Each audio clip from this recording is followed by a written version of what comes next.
Hoy nos adentraremos en una historia que pondrá a prueba nuestra comprensión y juicio.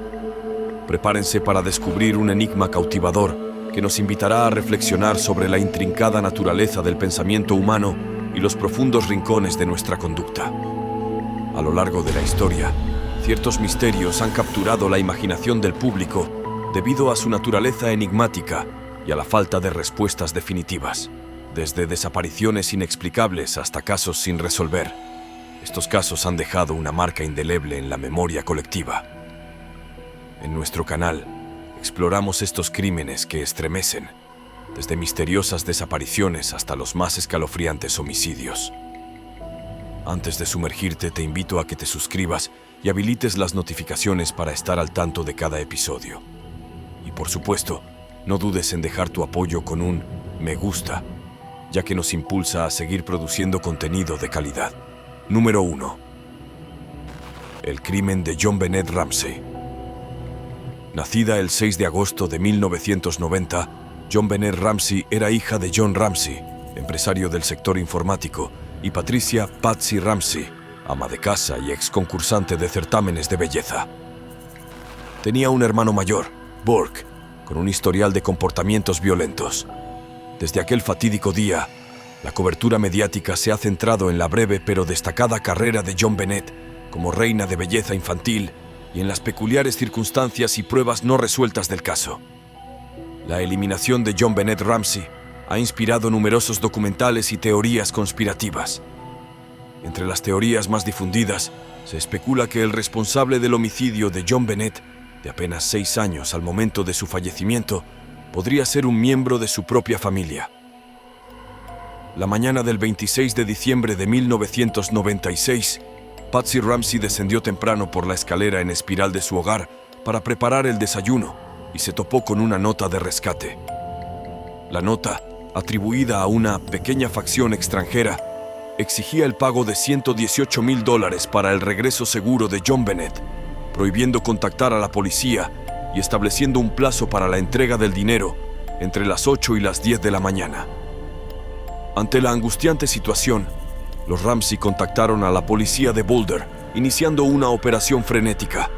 A pesar de los esfuerzos, la hora límite del supuesto rapto llegó y pasó, mientras policías y amigos registraban la vivienda. Esa misma tarde, John Ramsey encontró el cuerpo sin vida de JonBenét en la bodega del sótano de la casa familiar. La niña estaba envuelta en una manta, con un garrote atado alrededor de su cuello y cinta adhesiva en la boca. La autopsia reveló que falleció por asfixia por estrangulación y una fractura de cráneo, indicando una agresión violenta. El escenario del crimen presentaba signos de violencia, incluyendo raspaduras en el rostro, cuello y piernas de JonBenét, y posibles indicios de agresión sexual. Se identificó una ventana rota en el sótano como posible punto de entrada, aunque el polvo y las telarañas inalteradas alrededor de la ventana sugirieron que no había sido utilizada recientemente. La investigación incluyó un análisis detallado de la nota de rescate, descubriendo que el papel provenía de un cuaderno de los Ramsey y que los presuntos captores habían hecho varios intentos antes de escribir la versión final. 3 expertos concluyeron que se necesitaron al menos 20 minutos para escribir la nota. El lingüista forense Jim Fitzgerald sugirió que el autor era una persona educada, nativa angloparlante, de más de 30 años y posiblemente una mujer con un lenguaje maternal. A lo largo de los años, surgieron varias teorías sobre la eliminación de JonBenét Ramsey. Entre las más conocidas están la familia Ramsey, Patsy Ramsey. Algunas teorías sugieren que, en un arrebato de ira debido a los episodios de enuresis nocturna de JonBenét, Patsy podría haber utilizado demasiada fuerza, resultando en la eliminación accidental de la niña. Burke Ramsey.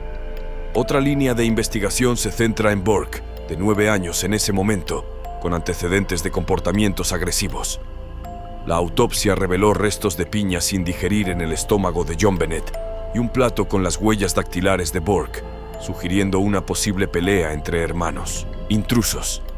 Gary Oliva, un pedófilo que vivía cerca de los Ramsey y tenía antecedentes de delitos sexuales, pero fue descartado como sospechoso.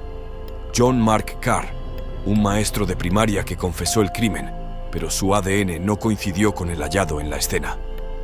Bill McReynolds, amigo de la familia que solía disfrazarse de Papá Noel, y mostró interés inusual en John Bennett, pero también fue descartado. En 1999, un gran jurado votó para acusar a los padres, pero el fiscal Alex Hunter decidió no presentar cargos por falta de pruebas concluyentes. En 2006, un experto del FBI concluyó que el perfil del autor de la nota de rescate coincidía con el de Patsy Ramsey, pero en 2008 la justicia determinó que la familia no tenía relación con la eliminación. En años recientes, surgió una nueva línea de investigación centrada en Randy Simons, un fotógrafo arrestado por pornografía infantil. Se especuló que Simons, quien había realizado una sesión de fotos con John Bennett, podría estar involucrado en el crimen. Sin embargo, esta teoría también carece de consenso. El caso de John Bennett Ramsey sigue siendo uno de los grandes misterios sin resolver, con numerosas teorías y especulaciones, pero ninguna prueba concluyente que determine qué sucedió aquella fatídica noche de diciembre. Número 2. Jack el Destripador. En el barrio de Whitechapel, en los bajos fondos del Londres victoriano, un carretero regresaba a su hogar después de una larga jornada de trabajo. Eran las 3 de la madrugada cuando se topó con una escena espantosa. Sobre una acera yacía el cuerpo de una mujer horriblemente desfigurada, rodeada por un charco rojo. La difunta, identificada como Mary Ann Nichols, tenía 42 años y era prostituta. La eliminación le había asestado brutales cuchilladas con la precisión de un cirujano. Era el 31 de agosto de 1888, y en ese momento nació un mito en la historia del crimen: Jack el Destripador. Pocos días después, Annie Chapman, también prostituta, fue encontrada con la cabeza casi separada del cuerpo y el vientre abierto, con las vísceras extraídas. La pesadilla apenas comenzaba. En las siguientes semanas, se hallaron los cadáveres de otras 3 mujeres, todas trabajadoras sexuales en el mismo barrio de Whitechapel. Mary Jane Kelly, una joven pelirroja de 25 años, fue encontrada despellejada como si fuera un animal. Durante este periodo, la policía recibió cientos de cartas de autores que confesaban ser responsables de las eliminaciones. Muchas de estas cartas resultaron ser falsas, pero no se sabe con certeza cuántas podrían haber sido auténticas. Tras la eliminación de Mary Jane Kelly, Jack el Destripador desapareció y nunca más se supo de él. Su rastro se perdió para siempre en la niebla londinense, dejando su identidad como uno de los grandes misterios sin resolver. Scotland Yard investigó intensamente las eliminaciones, pero nunca logró identificar al culpable de manera satisfactoria. Con el tiempo, surgieron varias teorías sobre la identidad de Jack el Destripador. Montagu Druid. Este joven abogado se suicidó en el Támesis a finales de 1888 y la policía especuló que podría ser el Destripador. Provenía de una familia de médicos, lo cual podría explicar los conocimientos anatómicos del criminal. Además, estaba relacionado con figuras influyentes, incluido el duque de Clarence, Alberto Víctor, nieto de la reina Victoria. Alberto Víctor y la Casa Real Británica. Según una teoría formulada por Stephen Knight en su libro Jack the Ripper, The Final Solution, Alberto Víctor se casó en secreto con una plebeya, Annie Elizabeth Crook, y tuvo una hija que quedó al cuidado de Mary Jane Kelly. Kelly habría intentado chantajear a la monarquía, lo que llevó al médico real, William Gould, a silenciarla a ella y a sus amigas. James Maybrick. En 1991 se descubrió un supuesto diario del criminal, apuntando a James Maybrick, un empresario de Liverpool adicto al arsénico que visitaba burdeles en Londres. El diario mencionaba detalles específicos, como que se llevó el corazón de Mary Jane Kelly, lo cual no fue de dominio público hasta 1987. Sin embargo, el descubridor del diario, Michael Barrett, admitió haberlo escrito, aunque luego se retractó. Los especialistas consideran el documento como apócrifo. Aaron Kosminski. En 2007, el empresario Russell Edwards compró un chal supuestamente perteneciente a Catherine Edowis, una de las víctimas, y realizó un análisis de ADN. El resultado apuntó a Aaron Kosminski, un barbero de Whitechapel. Edwards anunció en 2014 que había resuelto el caso, pero la teoría fue criticada por la precisión cuestionable de la identificación genética. Che Holmes. Herman Webster Mudgett, conocido como Holmes, era un estafador y criminal en serie estadounidense activo en la misma época. Su tataranieto, Jeff Mudgett, sugirió que Holmes y el Destripador eran la misma persona, basándose en los diarios de Holmes. Sin embargo, esta teoría no tiene consenso entre los expertos. Otra posibilidad es que Jack el Destripador nunca existiera como un único individuo. Los periódicos, en busca de más ventas, podrían haber atribuido varios crímenes a una sola persona. En total, Whitechapel vio 11 fallecimientos de prostitutas, pero solo 5 fueron atribuidas de manera firme al Destripador, las denominadas víctimas canónicas. Criminólogos, sociólogos, forenses y detectives han intentado descubrir la verdadera identidad de Jack el Destripador, pero hasta hoy, su identidad sigue siendo uno de los mayores enigmas sin resolver en la historia del crimen. Número 3. Madeleine McCann. El principal sospechoso de la desaparición de Madeleine McCann trabajaba en el mismo centro turístico del Algarve, en Portugal, del cual la niña desapareció en 2007, según confirmó el diario británico Daily Mail. Según el expatriado británico Ken Ralphs, que conocía a Christian Bruckner en ese momento a través de conocidos, el criminal alemán, de 47 años, trabajaba en el bar de tapas Ocean Club, frecuentado por Kate y Jerry McCann, los padres de Madeleine. Ralphs sostiene que Bruckner conspiró con otro hombre para raptar a la niña y luego venderla a una pareja que no podía tener hijos.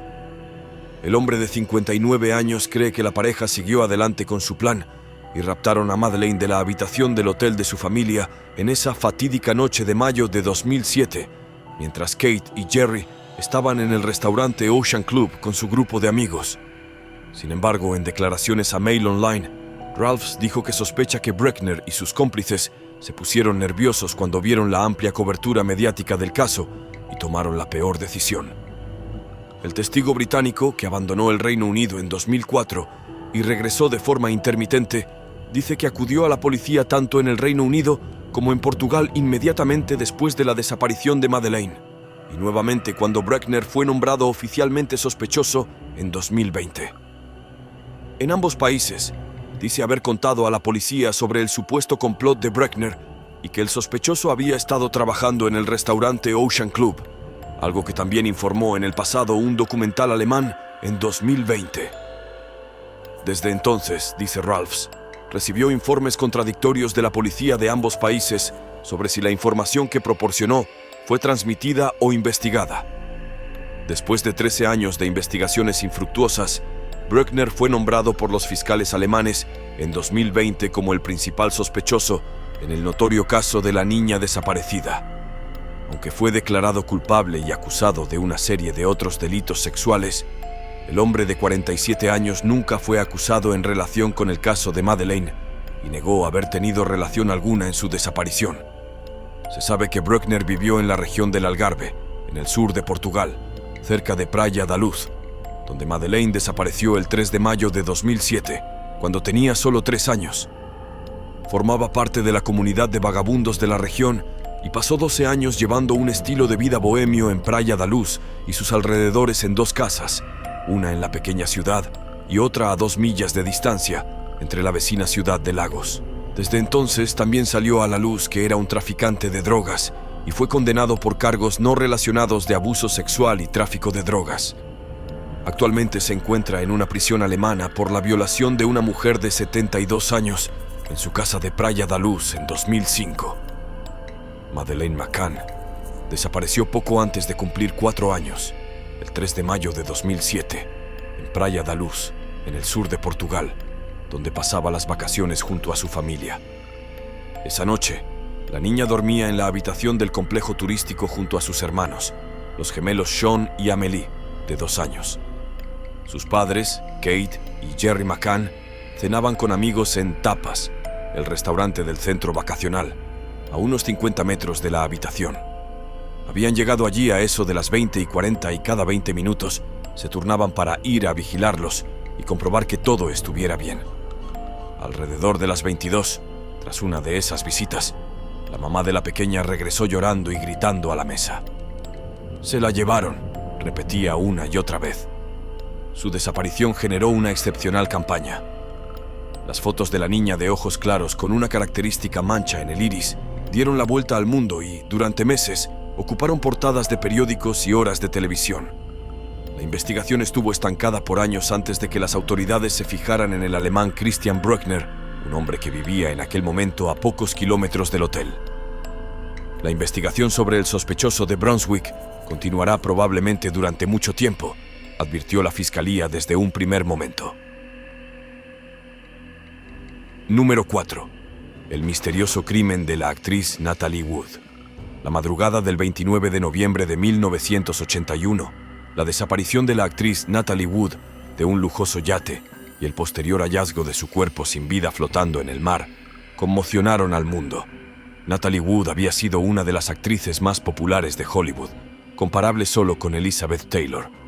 Con una filmografía repleta de éxitos, había trabajado junto a figuras como James Dean, Warren Beatty y Steve McQueen. Este caso parece sacado de una novela de Agatha Christie, pero es una oscura historia real con todos los ingredientes de un thriller. 3 reconocidos actores de Hollywood a bordo del yate Splendor, anclados en las aguas de la isla Catalina, un destino frecuentado por los ricos y famosos de Los Ángeles. A la 1:30 de la madrugada, su esposo, Robert Wagner, junto a la estrella Christopher Walken y el capitán del yate, Dennis Davern, denunciaron a la Guardia Costera la desaparición de Natalie. No estaba a bordo y desconocían su paradero. La pareja había invitado a Walken, compañero de reparto en el filme de ciencia ficción Brainstorm, a navegar hacia la isla Catalina. Zarparon desde Los Ángeles el 27 de noviembre y recorrieron varios lugares antes de regresar al yate la noche del 28, después de una cena con abundante alcohol. Junto con la denuncia, informaron que también faltaba el bote inflable Prince Valiant, que usaban para desplazamientos cortos. Se sospechaba que Wood se había marchado en él. Horas después, encontraron el bote, pero no había rastro de la actriz. Su cuerpo fue hallado a las 7:45 de la mañana, flotando cerca de unas rocas. El mundo quedó impactado. Natalie, de 43 años y madre de 2 hijos, tenía una carrera llena de éxitos, incluyendo Rebelde sin causa junto a James Dean, Esplendor en la hierba con Warren Beatty y su papel en West Side Story. 2 semanas después, las autoridades calificaron su fallecimiento como un accidente. La autopsia reveló que falleció por ahogamiento y que los moretones en su cuerpo podrían haber sido causados por la caída al agua. Además, tenía un alto nivel de alcohol en las venas. La versión oficial sostuvo que, al intentar subir al bote, Wood resbaló y cayó al agua, siendo incapaz de regresar debido a su estado de ebriedad, el frío y el peso de su abrigo mojado. Mientras tanto, en el yate, nadie se percató de su ausencia. Wagner dijo haberse dado cuenta de que Natalie no estaba cuando entró a su habitación a la 1:30 de la madrugada. El caso dejó muchos interrogantes. ¿Qué la llevó a subirse sola al bote en medio de la noche, sabiendo que le tenía pánico al mar? Natalie Wood y Robert Wagner habían tenido una relación turbulenta. Se casaron por primera vez en 1957, se divorciaron en 1962 y se volvieron a casar en 1972. Ambos tuvieron matrimonios y hijos en el interín. En 2011, 30 años después del fallecimiento de Natalie, la policía de Los Ángeles reabrió el caso debido a nuevos testimonios. Marilyn Wayne, quien estaba anclada cerca del Splendor, declaró que poco después de las 11 de la noche, escuchó a una mujer gritar pidiendo ayuda. Llamó a la patrulla del puerto, pero no obtuvo respuesta. Luego escuchó una voz masculina que parecía estar bajo los efectos del alcohol, tranquilizando a la mujer. Los gritos continuaron por unos 15 minutos. Wayne, sorprendentemente, nunca fue interrogada en la investigación de 1981. En 2011, surgieron nuevos detalles sobre una discusión en el yate esa noche. El capitán, Dennis Davern, cambió su testimonio, afirmando que presenció una pelea entre la pareja. Wagner admitió que discutieron los 3, Walken, Wood y él. El motivo era la importancia de la carrera profesional frente a la vida conyugal. Wagner había recuperado su fama con la serie Heart to Heart, mientras que la carrera de Wood estaba en declive. Existieron rumores de celos y supuestas infidelidades, pero poco se sabe con certeza. Walken nunca se pronunció sobre el caso después de los hechos. Wagner, viudo, se casó en 1991 con la actriz Jill St. John. En sus memorias, reconoció la discusión con Wood, pero negó cualquier implicación en su eliminación. En 2012, el certificado de defunción de Natalie Wood fue corregido para indicar que falleció como resultado de ahogamiento y otros factores no determinados. El misterio sobre su eliminación persiste, dejando más preguntas que respuestas. Número 5. Crimen de Alcácer. Los habitantes de Alcácer llevaban exactamente 75 días de angustia y desesperación cuando el 27 de enero de 1993 el miedo irrumpió brutalmente en la vida de este pequeño pueblo español donde nunca pasaba nada relevante. Desde hacía años, Alcácer había sido un lugar tranquilo, con solo pequeños delitos y disputas vecinales que alteraban la paz. Pero todo cambió el 13 de noviembre del año anterior, cuando 3 adolescentes desaparecieron sin dejar rastro. 75 días de búsqueda incesante, que abarcaron toda España e incluso las fronteras, no fueron suficientes para encontrarlas.